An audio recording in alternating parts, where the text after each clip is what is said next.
மசாலா தோசைக்கு அந்த ரெட் சட்னி பண்ண போகிறோம். அதுக்கு வந்து இது மாதிரி காஷ்மீரி சில்லி வந்து கொஞ்சம் சுடு தண்ணி ஊற்றி நல்லா கொஞ்சம் ஒரு 5 மினிட்ஸ் எடுத்து ஊற வச்சுக்கலாம். இப்போ இந்த ஊற வச்ச இந்த சில்லியை வந்து இதில் போட்டுக்கலாம். காஷ்மீர் சில்லி, அது கூட கொஞ்சம் தனியா, கொஞ்சம் சீரகம், பூண்டு,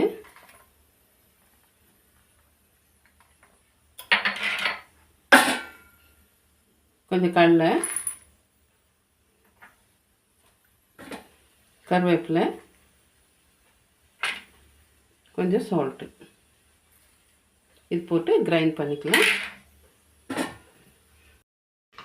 இப்போ ரெட் சட்னி ரெடி ஆயிடுச்சு. மசாலா தோசை செய்கிறதுக்காக இப்போ மசாலா தோசை செய்யலாம். அதுக்கு 1 கப் ரைஸு, அதை வந்து கூட வந்து 1 கப்பு, ஒரு சின்ன கப் அளவுக்கு உளுந்து சேர்த்து, அது கூடவே ஒரு 2 டீஸ்பூன் அளவுக்கு கடலைப்பருப்பு அதை சேர்த்துக்கலாம். அது கூட வெந்தயம், 1 ஸ்பூன் அளவுக்கு வெந்தயம் சேர்த்துக்கலாம். நல்லா கிரைண்டரில் போட்டு இப்போ அரைச்சி எடுத்துக்கணும். மாவு நல்லா இப்படி நைஸாக அரைச்சி எடுத்துக்கலாம். அது கூடவே கொஞ்சம் சால்ட்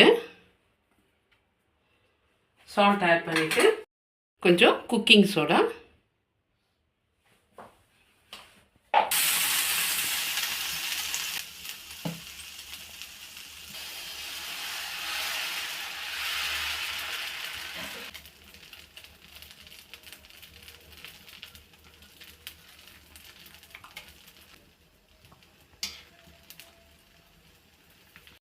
பல்ல இதில் வச்சு